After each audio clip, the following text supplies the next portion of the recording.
Thank you, Tim. When I was asked to give this talk, Tim said to me, you have to give a title, but you can't give a title that gives anything away, in case it scares away the punters. So I decided to call it Penance. It's actually nothing to do with penance, but you will see what it is to do with quite shortly. Just keep an eye on the word on the screen. This is a very well-known picture, of course, Iwo Jima, 1945, the US Marines putting up their flag. Some people say staged. I think that's now scotched as a rumour, long since scotched. The moon landing, another very famous picture. Keep an eye on the word. Also staged, apparently, according to some people. I think that's probably now pretty much scotched as well. Edmund Hillary, 1953, on top of Everest. Word changing, yeah. Got it yet? It's pretty obvious, isn't it?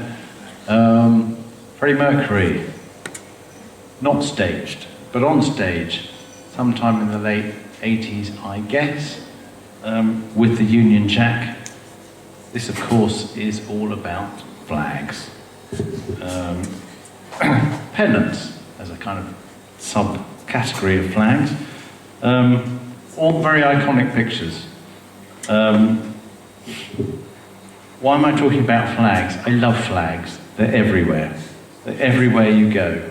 They're at home, they're on buildings, aeroplanes, they're behind politicians, they're on battlefields, they're on number plates, food packaging, parades, in gardens, battlefield stamps, they're everywhere. There's millions of them.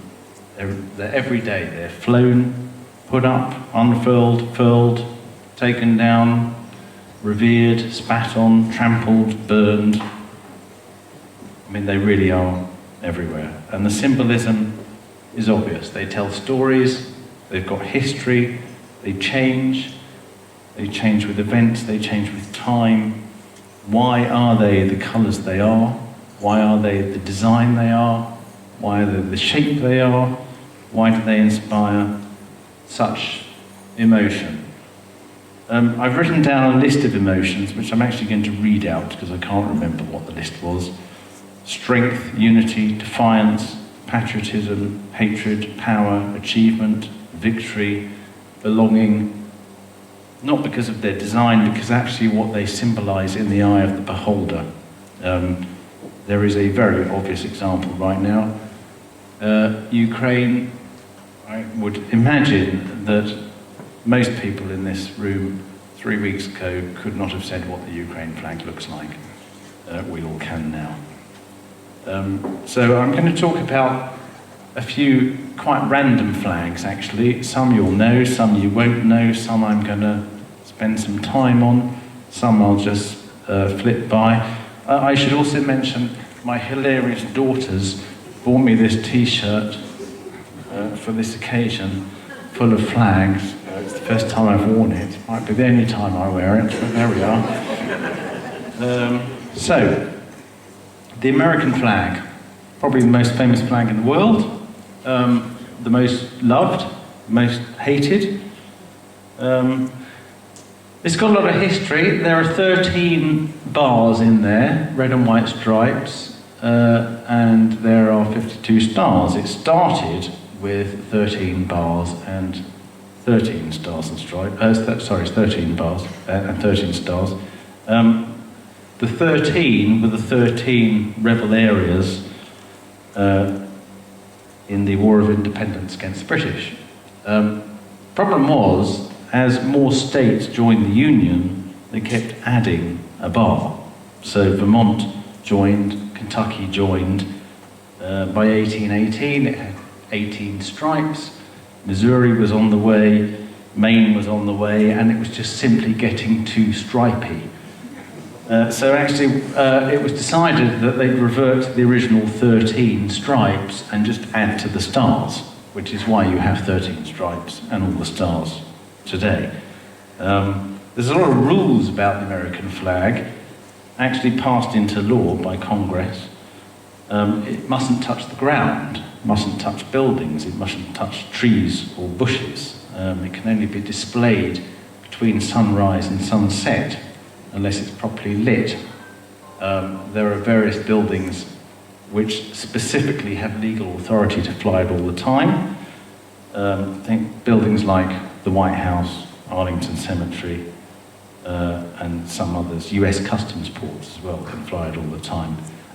It can be hung vertically. In fact, it must be hung vertically if it's across a street.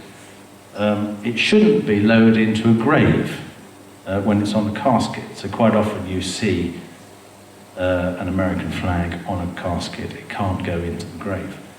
There are rules about what happens or what you should do when the national anthem is played and the flag is displayed. If you're in uniform, you must salute the flag for the duration of the anthem. If you're not in uniform, you are supposed to put your right hand over your heart, like this, and you quite often see that, I think. It's not supposed to be used for advertising, it very often is. And there are even rules about folding it, unfolding it, mending it, and so on.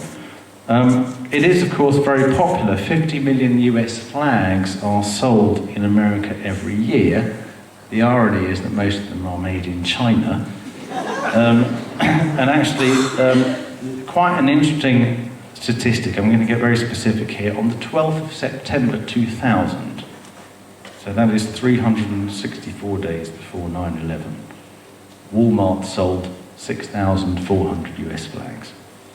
On the 12th of September 2001, they sold about 90,000 US flags, which shows you the power of the flag. So, Union Jack, next. We all love and know, maybe not. There is a rule about how this should be flown. The broad white stripe at the top should be in the top left. If it's hung upside down, that's actually technically a sign of distress. The strange thing is that actually during the Brexit negotiations in Brussels, the UK flag was actually hung upside down on several occasions. And nobody knows whether it was deliberate or not, but we may have been in distress. We have less laws than the US about the flag. In fact, there's no UK law that says this is our flag. It's custom. We are allowed to hang it on the ground. In fact, on Remembrance Day, it is hung on the ground as a mark of respect. You can burn it. You can destroy it. It's not illegal to do so. A lot of flag rules in this country are devolved to local councils. So there are local council do's and don'ts. You're actually allowed to fly the flag of any country in your own house, or from your own house, or any organisation of which the UK is a member, so NATO, UN, things like that. You can even design a flag representing yourself with your name on it, and you can fly it vertically from your house if you want to. But you can only have one flag on your roof. If you have a flag projecting from the side of your house, you can't have another flying vertically from your roof unless you've got permission. But you can have a flag on your roof and another in your garden without permission. So there we go. That's all I'm going to say about UK. Scandinavia, the reason I put up Scandinavia is because it shows how many flags show religion. Scandinavian flags are also obviously all based around the cross. The original one is the Danish one in the top left-hand corner, which actually is the world's oldest national flag from the 1200s. The rest of the Scandinavian countries basically copied it. It's called the Dannebrog, the Danish one. There are, I think, about 1/6, yes, of the world's national flags contain some sort of Christian symbol, and about 2/3 of those are in Europe. Right, so colour is another thing on flags, obviously. Colour of Holland, the Netherlands, is Orange. orange, yes, because of William of Orange. Football matches, all the Dutch wave orange flags. So why on earth is there no orange in the Dutch flag? There used to be, until about 1650, when the orange was changed to red, and the reason is because the orange dye in the Dutch flag faded too quickly at sea. And therefore the Dutch, having a good navy, didn't like the fact their flag actually wasn't particularly visible. So they changed the orange to red, so that the dye lasted longer. But Dutch flags, orange Dutch flags are still used on royal occasions with the orange in them. Next flag is India. Yeah. I'm not going to say much about this other than cloth. Flags came into general popularity from the fact that silk came from China. Before that, flags weren't really used as flags as such, because whatever was printed on cloth was too heavy to fly, too heavy to flutter in the wind, so you didn't have flags. Silk changed all that. Flags much lighter and can flutter in the wind. In India, the flag has to be made from a hand-spun, hand-woven material called khadi, which was promoted by Gandhi, actually. It's all flags are made from that. Actually, interestingly, in India, if you destroy the Indian flag, you can get up to 3 years in jail. I'm sure it's not the only country that does that, but it's one of them. The other thing about flags is symbols and shapes. So, does anyone know what that flag is? Namibia. Close. Angola. Close. Right consonant, begins with M, ex-Portuguese. Mozambique, yes. This is the only flag in the world that has a modern weapon on it. You'll see in the left-hand corner there's a book which is promoting the importance of education. There's a hoe, promotes the peasants. There's also an AK-47. The AK-47 promotes the determination of the country basically to defend itself. I say modern weapon, there are other flags with older weapons, such as muskets and spears. I think Kenya, Guatemala, Belize, Kenya has spears, Guatemala and Belize I think have muskets, but that is the only flag with a modern weapon. The Mozambicans actually, a lot of them don't like it, and they're all trying to, constantly trying to get rid of it, but it hasn't happened yet. Shapes is another thing. Which one is that? Anyone knows?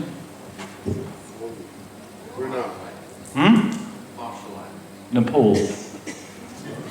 Nepal. This is the world's only flag that is not quadrilateral. It is a double pennant. The red is the crimson of the rhododendron, which is the national flag of Nepal. Actually, all southeastern countries used to have triangular flags, but they adopted the European way of quadrilateral flags, and Nepal is the only one that's maintained that old tradition of having something that looks more like a triangle. The next one. Anyone know what that is? The Aboriginal flag. Well done. Who said that? I'm really pleased you said that. This has been in the news recently. It's a long story, but basically this was designed in the early 70s by a guy called Harold Thomas, who was an Aboriginal artist, and this became the flag of the Aboriginal people. Because he designed it, he owned the intellectual property rights. And then he licensed those rights out to various companies to print it on clothes and so on. The problem was that those companies then started complaining when other people, especially Aboriginal companies, started producing clothes with the flag on. This produced quite a momentum politically as to who was allowed to use this flag and for what reasons. This culminated in the Australian government paying $20 million in January to the rights holders to buy the flag. so that now the flag is licensed for free for anybody who wants to use it, which just goes to show that there is money in flags if you're in the right place at the right time. A little side note I've written here: the sale of condoms in the colours of the original flag won a Public Health Award in 2005 for the initiative's success in improving safe-sex practices among Indigenous people. Fantastic. Right. Flags without borders. The Red Cross. We all know what the Red Cross is. It's governed by Hague and Geneva Conventions. It first appeared in 1863, officially recognised in the First Geneva Convention of 1864. It's obviously based on Switzerland. It's the reverse of the Swiss flag, partly because of Switzerland's neutrality, partly because it's quite easy to spot. It's very recognisable. The problem is it was supposed to be non-religious. 13 years later, there was the Russo-Turkish War, and the Turks didn't like using the cross, so they used the crescent, which is perfectly understandable. The problem that subsequently gave rise to was, if you're not Christian and you're not Muslim, what do you use? This was quite a long-standing problem. 1992, this was proposed as a kind of neutral, non-Muslim, non-Christian flag. It's called the Red Crystal. It's also known as the Red Diamond. It was only actually formally taken up in 2005. You don't see it very often, but it is the third now formal alternative to the Red Cross. The white flag. I've taken this rather kind of cartoonish version of the white flag deliberately, because when do you see the white flag? I've seen it in films, I've seen it in cartoons. Does it really kind of exist? I thought. Well, actually it goes back thousands of years. Again, it's globally recognised, and it's actually codified in the Hague and Geneva Conventions. I'm just going to read you a little bit of what those conventions say. Making improper use of a flag of truce constitutes a war crime in international armed conflicts when it results in death or serious personal injury. Improper use refers to any use other than that for which the flag was intended, namely a request to communicate, for example, in order to negotiate a ceasefire or to surrender. Any other use, for example, to gain a military advantage over the enemy, is improper and unlawful. The interesting thing about this is these things are actually written in to long-standing conventions, which I didn't realise until I looked into it. I thought you just waved your white flag. You don't. You know, there's rules about these things. Line it up a bit, checkered flag. There's an old myth, and it is a myth. In the 1800s in the American Midwest, they had horse races. And when the food was ready, the cooks would wave the tablecloth, black and white or red and white tablecloth. And so all the horse racers would come in. And this came to symbolise the end of the race.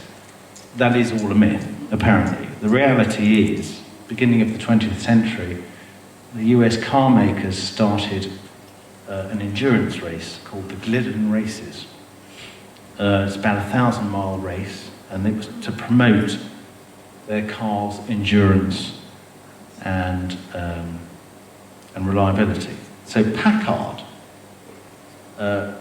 came up with the idea that just to race 1,000 miles was not a particularly good indication of a car's endurance and reliability, and that it should be staged. They broke it up into stages, and each stage was time trialled. And at the end of each stage, they would have what they called a checker, literally somebody checking times. And to slow the cars down at the particular checking stage, they would have a checkered flag. And that's actually how the checkered flag came into existence. So actually, it was originally designed to slow cars down. Now, of course, it's used in Formula One, to signify the end of the race. It's weird that it's used in speed now. It was actually designed originally to slow cars down for their checking point. I'm going over time. I'm nearly 20 minutes, according to my thing here. Does anyone know what that is? No? Flag of Antarctica. It's called True South, which I think is a lovely name. Very quickly, a lot of states obviously have claims to sections of Antarctica. Nobody owns it. It's all governed by the Antarctic Treaty System. States do fly their own flags. We actually fly a British Antarctica flag. But there's never been, until not last year, 2020, a formally adopted flag of Antarctica. But it has now been adopted. There are horizontal stripes, navy and white, represent the long days and nights of the extreme latitude there. The lone peak upwards is the snow and ice. The long shadow it casts is the down peak. The down peak obviously also points south, so it looks a bit like a compass. And the diamond generally is supposed to symbolise peace, discovery, cooperation, and so on. The next one, who knows what that is? Anyone? It is, believe it or not, it exists, the international flag of planet Earth. There is one designed by a Swedish chap called Oscar Pernefelt. It is to be used, and I quote, while representing planet Earth, and to remind people of the Earth that we share this planet despite national boundaries, that we should take care of each other and the planet we live on. There are 7 rings which form a flower in the middle, which is a symbol of life on Earth, obviously a flower. The rings are linked to each other, which represents how everything on Earth is supposed to be linked. The blue is for water and oceans, etc. It's not a formal flag. It is owned by the guy who designed it, but you are allowed to use it to represent planet Earth if you so choose. You can't use it to represent your own enterprise. But you can use it if your enterprise is linked in some way to the promotion of planet Earth. Next one, and the end. We all know who he is. We all know what that flag is. I actually kept wondering every time he came on TV.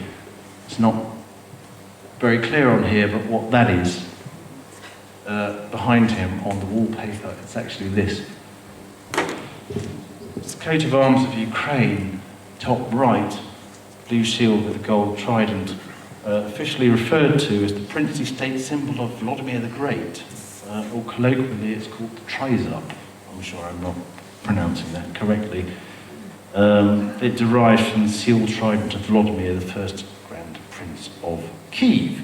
The one on the left is obviously a version of it, which is the official presidential flag of Ukraine.